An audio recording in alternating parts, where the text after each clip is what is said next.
nemesis and the American way. We are the Voices of Dissent.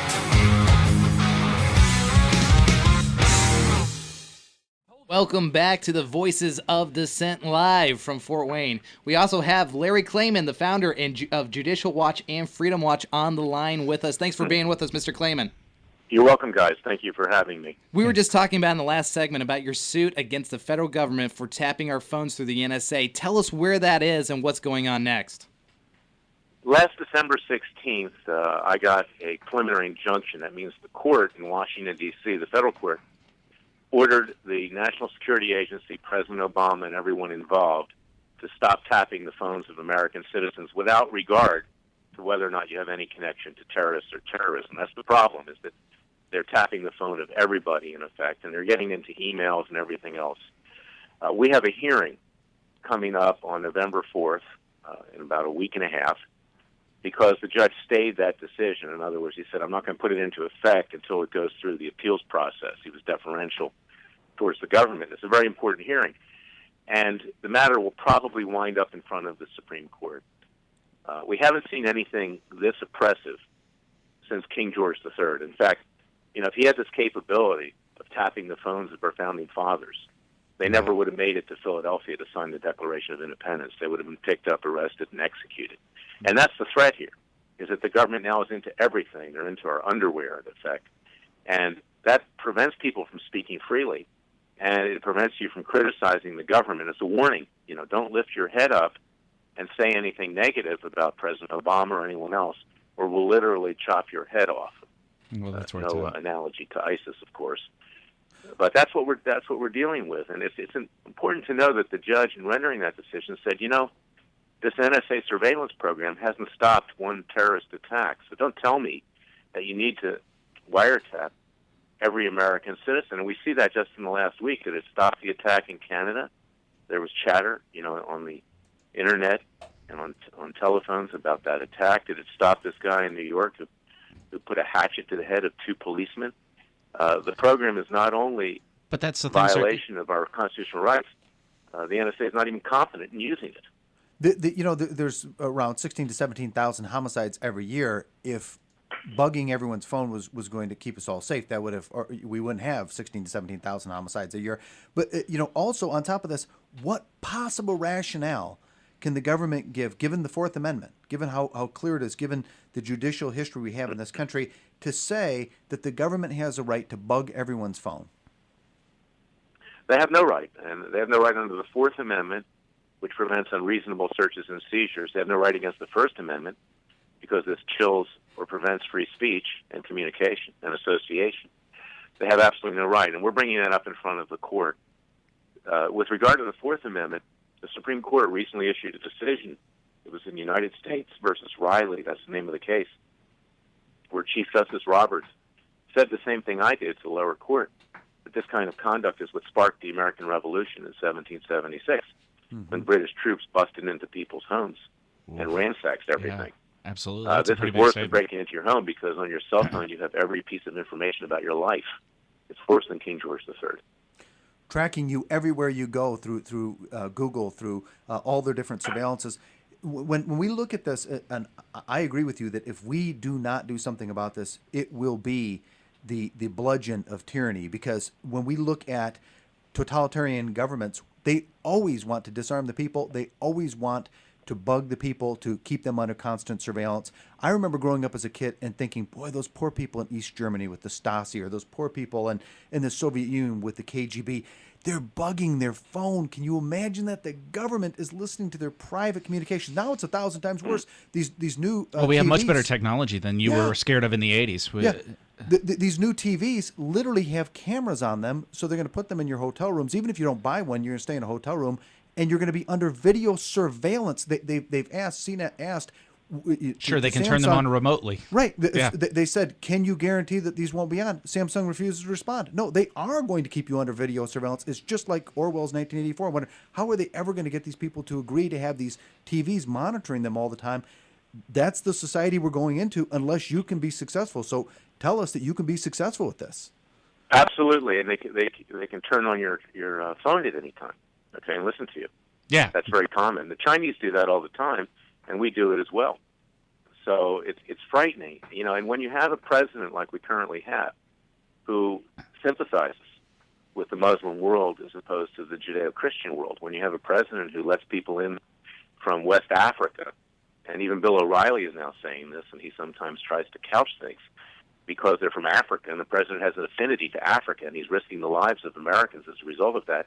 You need something to coerce the people to keep them down, because people are now seeing that this president is not loyal to our country; he's loyal to other countries, and it's unbelievable. We live in a world that we could never have imagined. But sir, it's not just this president; it's the prior president as well. I mean, the Patriot Act came along under President Bush. Isn't that what prompted all of this? You're right. Well, see, I don't question W's loyalty to this country. He made major mistakes. I mean, no. His loyalty to the country, I would not question at all. I think he was absolutely. No, I question Obama's loyalty to this country, and I think even the left is starting to do that. Correct. Because his decisions now they're risking their lives. See, when the left's ox is gored, when Obama's coming into this country, when Ebola's coming into this country for no reason, just because you're not going to put a travel ban because it's Africa, and the president, hails from Africa, at least his father does, and I believe he was born in Kenya. That's still an issue that needs to be looked at some point. But the American people see this, and we're in your revolutionary mode. And how do you keep it down? You let the people know that I can destroy you at any time because I'm into all of your records. I'm into everything you do. And if you present a threat to us, we have the information to destroy you. No knock. Couple that with the no IRS, knock raid. No knock raid. Quite effective. It's real effective. Extremely. You couple it with the Internal Revenue Service, and next thing you know, you've got a couple of really good weapons. You've got no-knock SWAT raids, and you've got the Internal Revenue Service on your side. I have a question, sir. Listen, you're a professional in your community. You're a loyal patriot. Do you lay awake at night and wonder when they're going to come? Well, I'm also religious and spiritual, so I don't worry about that. Fantastic. If it happens, it happens. Look, our founding fathers, it's in the Declaration of Independence, pledged their fortunes, pledged their honors, risked their fortunes and their lives to found a new nation for freedom. We can do no less. We can do no less. We have to guard it. You just have to let it go. Whatever happens, happens. Yeah, but it's a disturbing track record. Snowden, D'Souza, the guy who made the Benghazi video. I mean, it's a disturbing track record. No-knock SWAT raids. I mean, ooh boy. Andrew Breitbart. Keep this in mind. Oh, Breitbart. Breitbart. I mean, I don't think his death was an accident. No. But and I knew Andrew. I saw him that morning before he died. Wow. He looked fine to me. Right. Wow. The thing that really I think is troubling to the American people is that we don't even have an opposition party that will stand up to Obama. Yeah. And well, we did. People around him. We did until the Republican Party just destroyed the Tea Party. Well, that's true. I mean, we had an opposition party. The Tea Party, I hate to say it, I mean, they were really horrible. They carried American flags and and talked about patriotism and what our founding fathers believed. And the Republican Party has thrown a bomb on them just as the Democrats did. I mean, they've done. Yeah, they've turned them into lepers. I'm Tea Party, obviously. People have said I was Tea Party before Tea Party was cool. Right. I was doing this stuff way back when, in the early 90s, before the Tea Party came up. And it's a shame. Michelle Bachmann, for instance, she couldn't even go in to see the Speaker of the House. She was persona non grata. And that's probably why she quit. But, it's a terrible situation that we live in. And don't be fooled. The Republicans will blow out the Democrats on Tuesday. If they don't, it would be a miracle in reverse. But Republican control will probably not make very much difference here in Congress, because basically what they do in Washington, D.C., and I've spent most of my life there, so rich, it's so cash flush that the game is, retain power, divvy up the money, and the American people be damned. And that's for both political parties. It's both political parties. Right. And here in Indiana, we have supermajorities in both houses of Republicans. We have a Republican governor, and the bills and the laws they pass, you'd think they had Democrat supermajorities. It doesn't seem to make any difference. With Thad Cochran down in Mississippi, they said the campaign slogan for the runoff was let's teach the Tea Party a lesson. let's send the Tea Party a message. This is not coming from the Liberal Democrats. This is coming from the Republican Party. That was their slogan. And then they expect everyone to show up and vote for them in November. I have to completely agree with you. This batch of senators, they were very, very successful. They made sure we didn't get a single good one to vote for. That's the way it usually is. So I'll tell you something. Even the quote good ones, they don't stick their neck out too far. No, absolutely not. There's too much money on the line. No, I mean look at Rand Paul. I mean he couches everything he does to run for president. I mean it's great. You go on Fox News. Look at Darrell Issa. He's not Tea Party, but he's running the government. He's worth $400 million. Reform committee. It's Fox News. I mean look, they haven't put anybody away. They haven't done anything. It's just a lot of noise. So if you go on and your case against the NSA goes on and you win, and I wish you nothing but success. So you go on and you win. You go to the Supreme Court, you argue before the United States Supreme Court, and you win. Okay, will it change? No. Oh damn! They'll violate the law. They're violating the law now. Okay. Oh, they're violating the law now. So your lawsuit. Okay, yeah, I get it now. Okay. They're violating the law now. Because all they have to do is just adhere to the laws that currently exist. Absolutely. Okay, we're saying, Your Honor, make them adhere to the laws that you can't bug somebody's cell phone or get into their internet or whatever unless there's a reasonable suspicion that they're in touch with terrorists or terrorist groups or criminals. But that doesn't matter. They go after 300 million Americans. And they've been doing this secretly and violating it. And look, you have the head of the Director of National Intelligence, Clapper, who lies to Congress under oath that they're not doing this, and he walks away scot-free. The irony here is that the president is not the most powerful person in this country, as bad as Obama is. These people rule the school, and they're able to control the president. The unelected bureaucrat. Blackmail everybody. So what's the moral to the story, guys? I'm setting a precedent, okay, a historical precedent, hopefully, if we're successful ultimately to the Supreme Court. But we are in a revolution. At some point, I don't advocate violence, but at some point this country is going to explode. And it's going to happen sooner rather than later because the American people are frightened. This Ebola thing has gotten to them, the fact that you have people being beheaded out there in the West and hit with hatchets in New York City just a few days ago. It's coming home to roost. And they realize that neither political party is representing them. They realize that this president, frankly, it's like Louis Farrakhan. He's a black Muslim and favors his own kind. And this place is going to explode.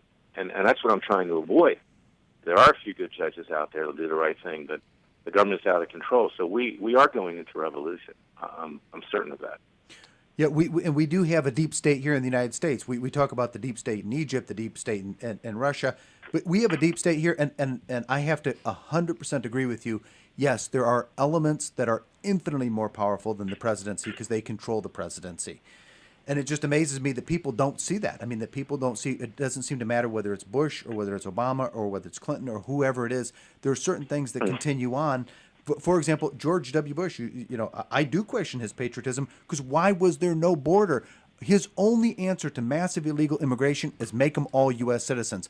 I don't see that as being patriotic. I don't see that as being committed to our country. Why after 9/11 did they round up all the Saudi royal family and fly them out of the country before they could even be questioned? Right. Why does Bush the dad, H.W. Bush, why is he part of the Carlyle Group that had over $1 billion of investment from the bin Laden family? There's a lot of murky stuff here, okay? A lot of murky stuff.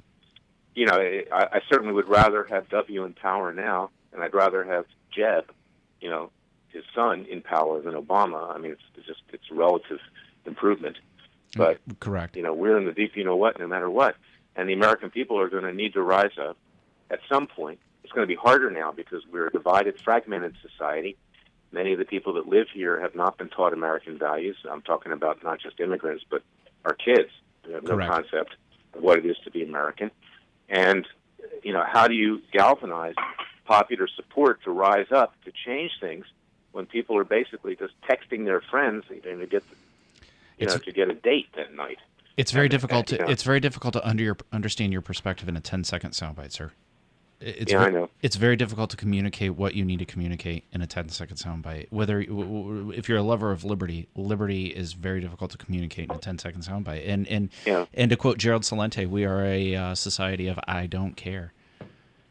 That's it. But you know what's interesting? This What? Ebola thing. This Ebola scandal, it's a scandal, okay, is starting to get people to question whether their government represents them. And that'll even get people in society who are essentially morons to figure it out, that it's time to rise up. Hopefully.